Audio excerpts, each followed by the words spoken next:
It's time for the Bison Beat with KSJB Sports Director Kyle Dean and voice of the Bison, Jeff Culhane. Brought to you by First Class Aviation Maintenance and Flight School and FTC of Lisbon, North Dakota. Now, here's Kyle Dean and Jeff Culhane.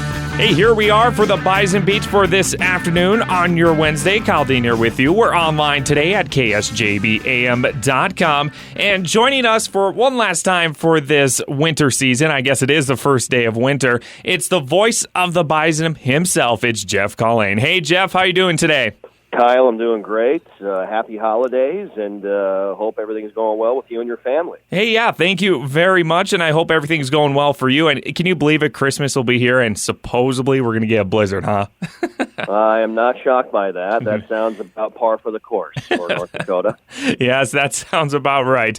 Well, enough about the weather and this wintry weather, but we have to talk a little bit about the Bison football season, and it really didn't end as a lot of people were expecting, but you have to give credit where credit is due. 5 champions, and you knew it had to come to an end, right, Jeff?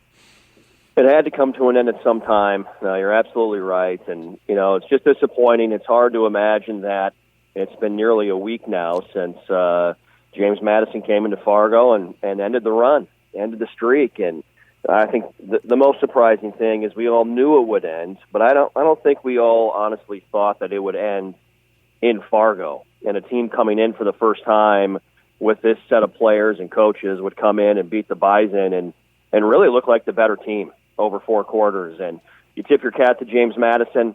They have a tremendous football team. I think the news of the failed drug tests sort of embarrasses them. I don't think it sort of embarrasses them. It definitely embarrasses them with that news coming out a couple of days ago. But they won the game. It doesn't sound like any of those guys played in the game versus NDSU. And it just, you hate to see it end, but it had to end at some time. And I'm honestly, Kyle, I'm looking forward to watching this team next year with the pressure off of their shoulders and being able to be the hunters and not the hunted in 2017. I think that's going to be extremely fun to watch. And you worded it perfect right there for the pressure is off now. They don't have to go for that 6th straight or 7th straight. Now they can just play some good ball and focus on going to the next year and try to get it right back to Fargo, that trophy, right?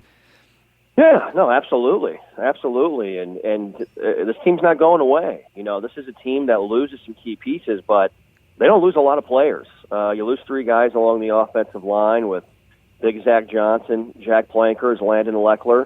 But I know these coaches are very comfortable with the depth they have and the young talent they have coming up in the program at the offensive line position. Other than that, offensively, King Frazier and Chase Morlock are gone, and those 2 guys were so great for the program. But you return Bruce and Lance Dunn, your fullbacks return, your tight ends return, your wide receivers return. And, oh, by the way, that Easton Stick guy is back as well. Yep. And defensively, you don't lose a ton either. Brad Ambrosius graduates. You lose M.J. Stump and Pierre G. Tucker. But everybody else is back, including Nick DeLuca and Nate Tangway. So this team is going to have a chip on their shoulders. There's no doubt, in my opinion, coming up in 2017. And there are a lot of pieces to the puzzle, and it's going to be a very motivated bunch. I know that for a fact. And you know what? I'm looking forward to 2017 too. But now we have to talk about this championship game that's coming up here. And Eastern Washington was the clear favorite for that game versus Youngstown. And did you watch that game or any highlights at all? I certainly did. I watched a lot of the game, and the obvious big play was the unbelievable touchdown catch. Yes. At the end of the game by Kevin Rader, who somehow pinned the football between himself and a defender and hung on to it through the ground and through contact in the end zone. I don't know if I've seen a catch like that at a time like that in a situation like that by Rader of Youngstown State. So I tell you what, say what you want to say about Bo Pelini and his sideline antics. The guy can coach. And I was around him for 6 years at Nebraska, dealt with him quite a bit. He is definitely a different guy, but he can coach football, and he wins. And give him a lot of credit in year 2 after Youngstown State has not been to an FCS playoff in almost 10 years, they get back to the national championship game in his second season. So they are moving in the right direction, obviously. They've got some mojo right now, and Bo can coach. It's not a cut-and-dry game. I think some people feel like James Madison is just going to win this game on January 7th. I don't believe that for a second. I think Youngstown State is going to make it interesting, and I actually think Youngstown State's going to win the game. And with everything on the line, you just can't put anybody down at all because it is for the grand trophy, I guess you would say. And, Youngstown State, you said they had a rough season, though, at the beginning because of players and everything, correct? Well, they had Youngstown State had some of their key players suspended to failed drug tests for this game with Eastern Washington. So they had a couple of their key players in the defensive secondary. Martin Ruiz, one of their running backs, was suspended due to some gun charges that obviously are not good at all. I'm surprised they went in there and won. With Eastern Washington's offense and their capabilities of throwing the football, I didn't think there was a great chance Youngstown State could go and do it. Give them all the credit in the world. Without some key players, they still went in there and won the game on the road. Awesome. Hey, Jeff, we're going to take a quick break, and when we come back, we'll wrap up the season for the Bison and see what your favorite highlights are for the season here on KSJB.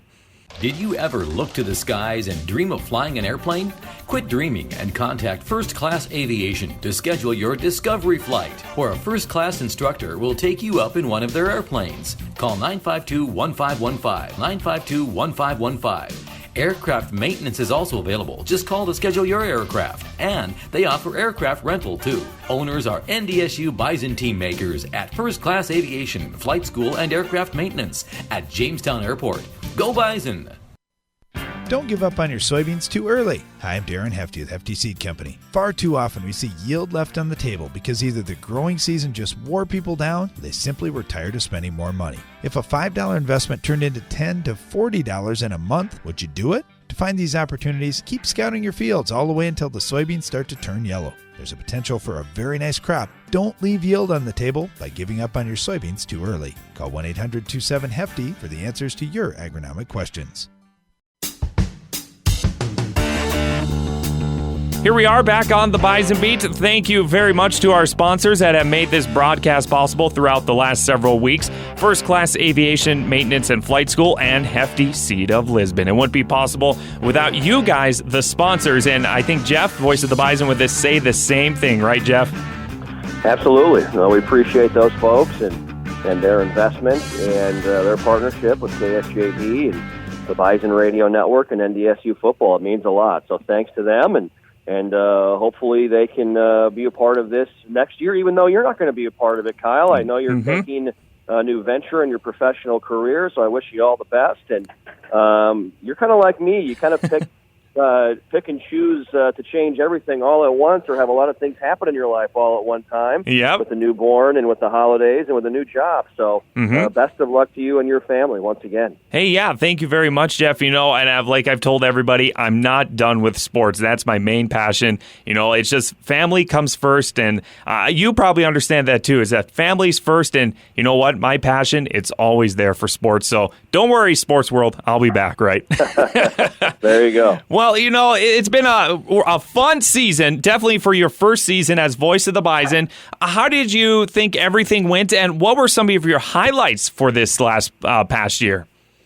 Well, I had so much fun, and I've got to thank all of our great people at Radio FM Media in Fargo-Moorhead, our leadership, our owner Jim Ingstad, our COO Nancy Odney, our entire team, our sales staff, our engineering and technical department. Man, it was a lot of fun. And then obviously big thanks to Phil Hansen and Jeremy Jorgensen, who I shared the broadcast with on game day. And it was awesome. I mean, I couldn't have asked for anything more. Obviously we ended up a little bit short, but it was an outstanding first year.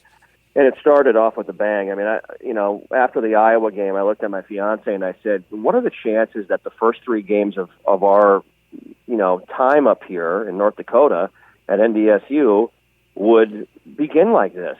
with an overtime win versus Charleston Southern, an overtime win versus Eastern Washington, and those games played out very similarly.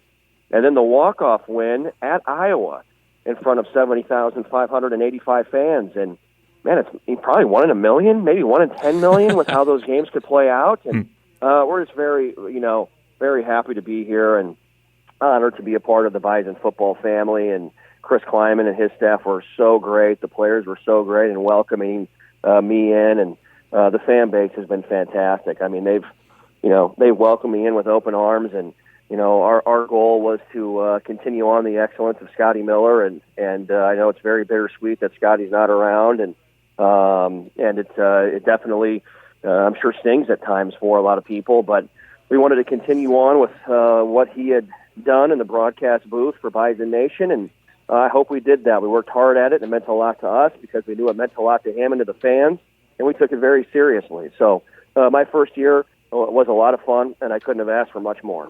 And I'm glad that you had so much fun for this last season. And, Jeff, I would have to say you were definitely the voice of the Bison this year, and I can't wait to listen to you for many, many, many more years. And I have to ask you, though, what does your fiance think of all this? I mean, does she help you with prep time? Come on, she has to. She does. Really? Actually, yeah. We do flip cards for opposing team numbers and names. And so, yeah, especially for the first couple of games of the year, we would have our night on Thursday night where she'd have the charts and she'd throw the numbers at me, and we would go over the names and the numbers of all the guys and prepare and get ready together. So she's been amazing.